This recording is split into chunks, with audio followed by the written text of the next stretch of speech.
Welcome to Irresistible You. Ignite your passion and purpose. I'm your host, Karen Seltz, also known as the Uncensored Self-Love Coach. If you are new to me, there are only 3 things that you need to know. Number 1, everything that I share with you will be something that I use personally or something that my clients have used to change our lives. Number 2, I am committed to being raw, real, authentic, vulnerable, loving, and to laughing at myself along the way. And number 3, I am uncensored in my approach. Years ago, about 5 years ago, actually, I decided that I was done holding back on what I really thought, just done with it. So I made a commitment to myself to be real and authentic and just say it like it is. So hold on to your hats. We are going to go. We're going to be raw. We're going to be real. We're going to be authentic, and we're going to have some fun. So what I'm going to share with you tonight is 5 steps to changing any behavior. So hopefully that sounds good to you. I don't know if you're anything like me. I used to get stuck in these behavior loops, and I would do the same things over and over, and I did not know how to get out of them. So if you can relate to that, follow along. We're going to have some fun. So my number 1 tip, or step number 1 for changing any behavior, is to know the behavior that you want to change. So you can really get to be aware. Okay, what is it that's holding me back from being what I want to be, doing what I want to do, having what I want to have? So I'm going to give you an example. This is kind of embarrassing, but I'm going to share it with you anyway. So if you had asked me for 25 years, what is your secret dream? What do you really want? I would have said, I want to be an inspirational public speaker. Now, let me tell you this. Up until about 5 years ago, guess how much public speaking I had done? Goose egg. Zero. And I had all kinds of stories that were supporting it. I don't know what to share. I don't know where to start. What do I know that other people would benefit from? And the truth is, I was afraid. I was afraid of being seen. I was afraid of being unsafe. I was afraid of looking stupid. That was a big one for me. So this is a behavior that I chose to shift. And the second part of this is know what you want instead. So what are you going to replace it with? For me, it was being courageous and actually taking action.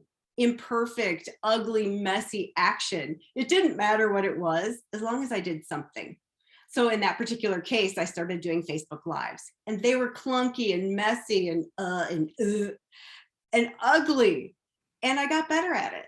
I got confident that when I stopped making it about me, it was actually serving people. So my number 1 step is to know the behavior you want to change and know what you want to replace it with. Number 2, this is a fun one, stalk your thoughts. I like to say, stalk your thoughts like you would an ex's Facebook feed.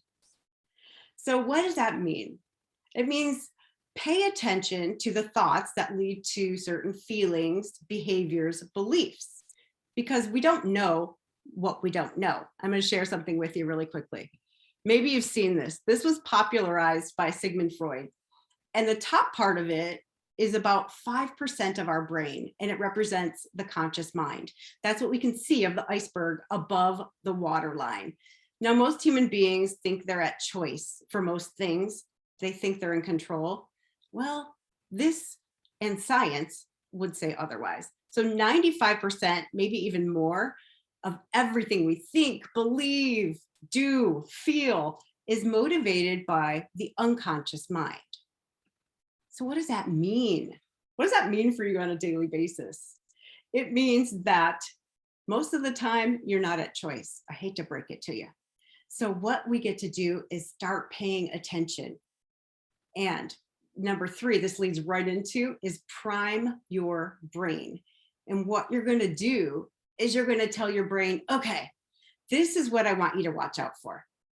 Now, if we leave it to chance, the brain will go back into automatic patterns, which is what we've been operating. And when we are motivated by the subconscious beliefs, we're not at choice. Not only that, but we have a lot of them running. And the subconscious mind is where all beliefs are stored. They are all emotions tied up in these stories. And most of them formed when we were too young to have any grasp on what to do with them. And they don't make any sense. And I'm going to give you an example of that. So for 20 years or so, I was in a corporate sales career, and I was deathly afraid of making cold calls on the phone. Now, logically, that makes no sense when I tell you what my fear was. So I grew up in a household where it was chaotic and physically abusive. So I never knew when I was going to get hit. So I started reading people's faces, like reading the room, like, okay, if I say this, am I safe? And then if I felt like I wasn't going to be safe, if I was going to get hit, I would change. I would bob and weave and change what I was going to say so that I stayed safe. Well, I realized on the telephone, I couldn't see people's faces, and I was mortified. I was scared to death that I was going to get hurt. Well, really, that makes no sense, right? If you think about it logically, how could somebody on the telephone physically abuse me? It's just one of those things that got stored in my brain that way.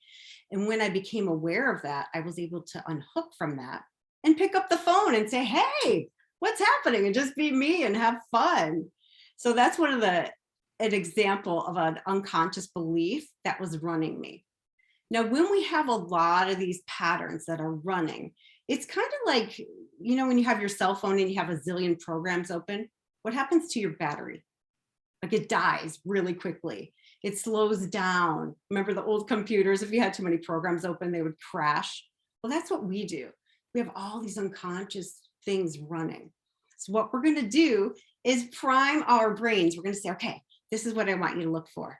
When I get scared, when I pull back, when I hide, when I put on a mask, these are examples for me.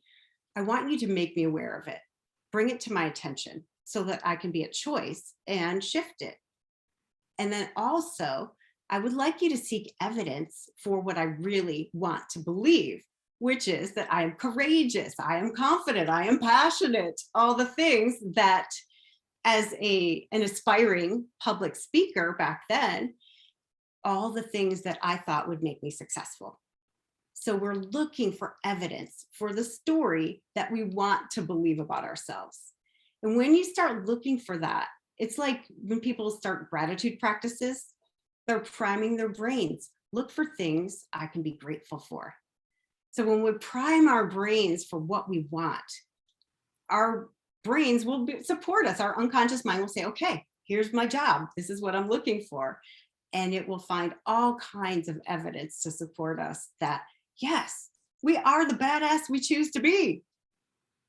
So that's step number 3. Step number 4 is fun, right? It's accept what is. There is a saying from 12-step recovery, what we resist persists.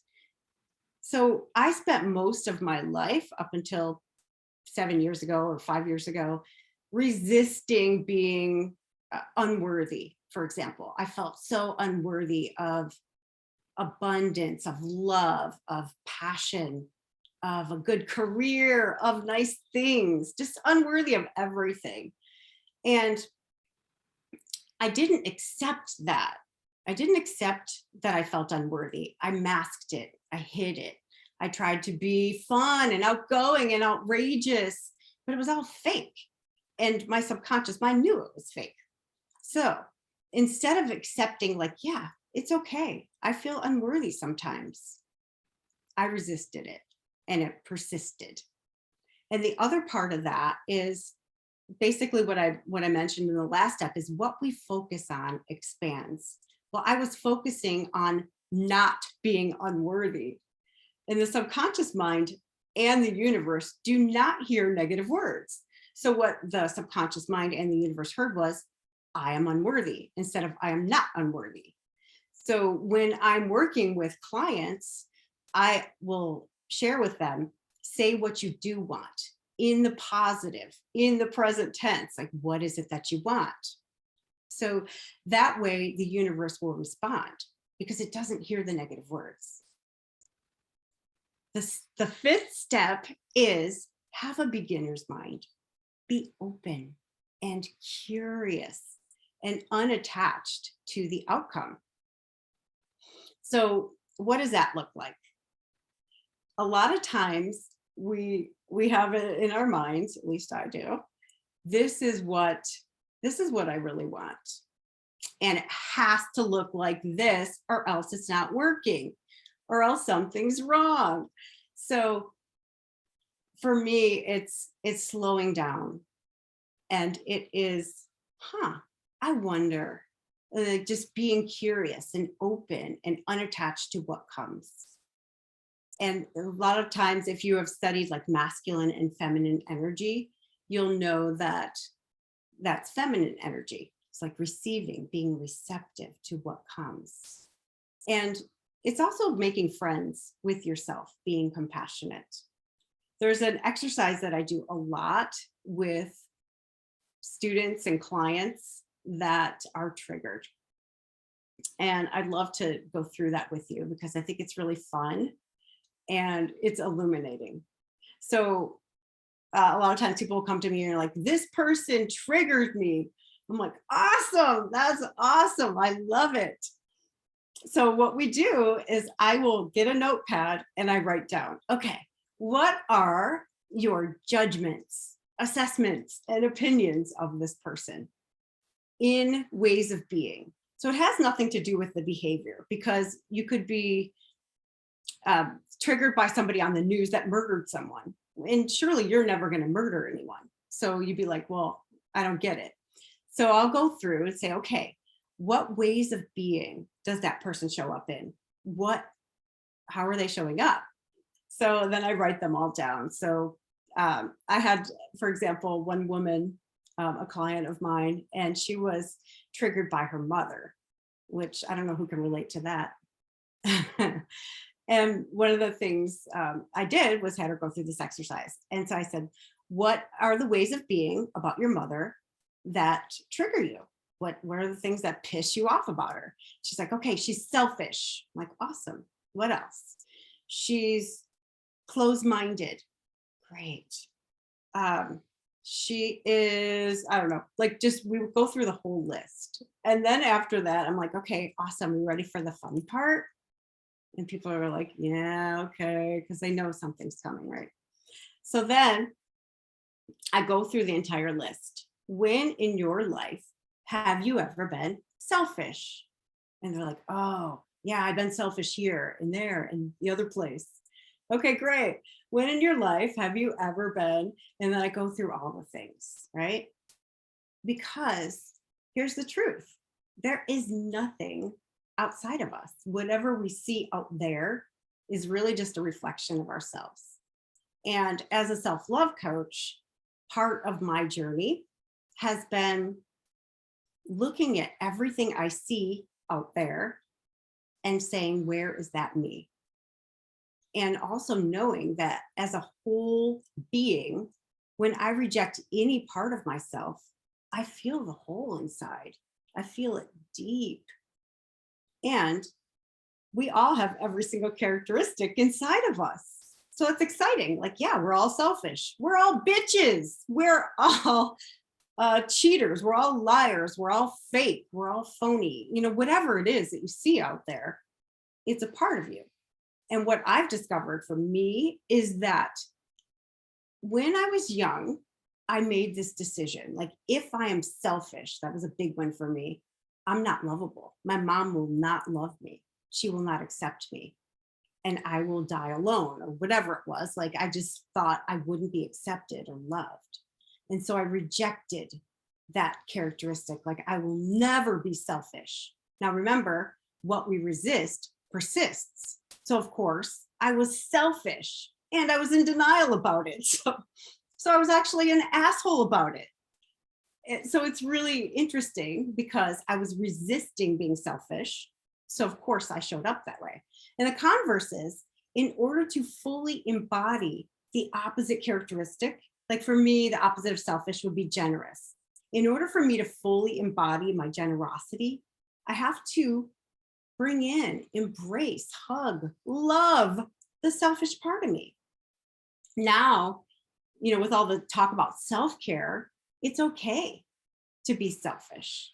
You've heard the analogy, put on your own oxygen mask first. It's used all the time now because it's okay to be selfish. We can't pour from an empty cup. So then, continuing with this exercise, what I do is I'll have people look at, okay, do you think it is you at your chronological age? So I'm 53. Do you think my 53-year-old is going to have a tantrum? Probably not. I mean, well, maybe, but probably not. It's probably some younger part of me that's feeling triggered, that didn't get her needs met. So what I'll say is, can you love that little girl, that little boy that is selfish in trying to get her needs met? Can you love her? And it kind of brings it full circle. And then, so the other part is really bringing back all those pieces of ourselves, all the parts that we thought were unlovable, that we would be rejected if we had them, and being neutral about them. So it takes work. It's the stalking your thoughts, like, oh my gosh, I am triggered by that. Where is that me? What don't I want to see? So there's a constant self-reflection. And for me, it's a fun game. Once I started being unattached to showing up a certain way. So also, one of the things I like to do is a play. So I love playing with this stuff. So when I think, here's one of my big ones. When I think that I'm the smartest person in the world, like I'm the one who knows the answer, I play with it. I'm like, yeah, Karen, you're the smartest one here. Yep, of course you are. And I'm like, I got you. I'll give you a hug. You get an A+, you get a trophy. Now go sit back there and let me connect back into my higher self, who knows that I know very little. So it's all a matter of how you deal with it. When I first started this process, it was really interesting because I was hard on myself. The third step that I talked about was awareness. And when I started becoming aware of what a jerk I was, it was painful. I'm like, oh my gosh, I can't believe how often I do that behavior. Can't believe what a jerk I am. And I was like, beat the crap out of myself for it, which is another way of resisting it. So it's all a process of learning to love all the parts and bring them back in. And when you do that, it's like, picture yourself as a puzzle, and we take out selfishness, we take out self-righteousness, we take out stinginess, we take out lying, we take out the cheater, whatever it is. We take out all these pieces and we look at ourselves and we're see-through. We have all these holes inside. And if you're anything like me, you seek to fill those holes with things that don't work. It could be drugs, alcohol, shopping, food, sex, it could be anything. But we seek to fill those holes. And when we do that, it's so temporary because there's a hole in the bottom. So everything we put in there just runs right out. So when we put all those pieces back with love and compassion, we feel whole again. And it's a beautiful way to go through life. And then we can be curious and open and receptive. So that is, those are my 5 steps for changing a behavior. And I was thinking, as I was preparing for this show, I was thinking to myself, like, what is the best thing I can offer to the women that are watching this show? And what I came up with was something called a possibilities call. And I opened up 10 spots on my calendar for people that are really curious about exploring things, what they're passionate about, what's been stopping them. Because oftentimes I see women that are struggling with fear of making mistakes, and they stay stuck sometimes for years without doing a thing because they're so afraid of doing the wrong thing. They do nothing, and they end up in a mediocre life. And what they really want is a kick-ass life that's full of adventure and fun and meaning, where they're contributing, they're living their passion, they're living their callings. And so what we do on this 45-minute call is I help you explore, like, what is it that lights you up? What are you passionate about? What is it that maybe you've never even said out loud? Like me with the public speaking, I wrote it on a note card and I put it in a drawer that I never use. And probably 20 years later, I found this card. And it brought up a lot of shame, a lot of sorrow. I felt like, oh my gosh, I've wasted so many years of my life. And I remember thinking to myself, like, is this all there is? Is this how I'm going to live the rest of my life? And so it was that actual card. I mean, it sounds ridiculous. That actually got me to shift and say, no, I'm going to do something different. So I started following business coaches. I started my own business, and I did all the things to build up my confidence that I talked about earlier, like doing the Facebook Lives and sharing, not making it about me. And that's one of the things that created my business that I have today, which is fun. I get to serve women in finding why they're really here and creating plans that create lives they're passionate about. And it's so much fun.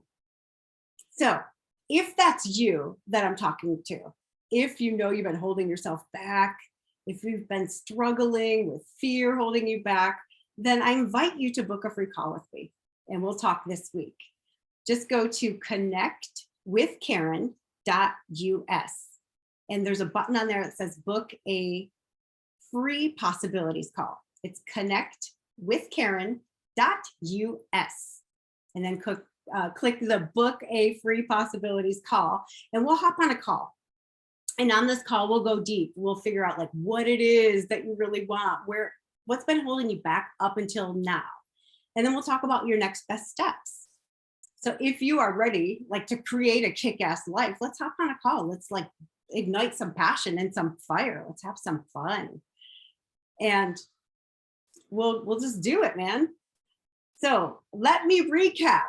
The 5 steps to changing any behavior are: number 1, know which behavior you want to change and what you want to replace it with. So remember that, like you get to be aware of what you want.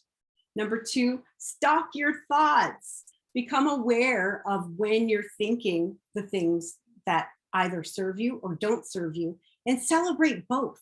When you're aware of something like that's stinking thinking or something that you are choosing to not believe anymore, celebrate it, that you noticed it, because before you didn't notice it. So everything is cause for celebration. So celebrate everything.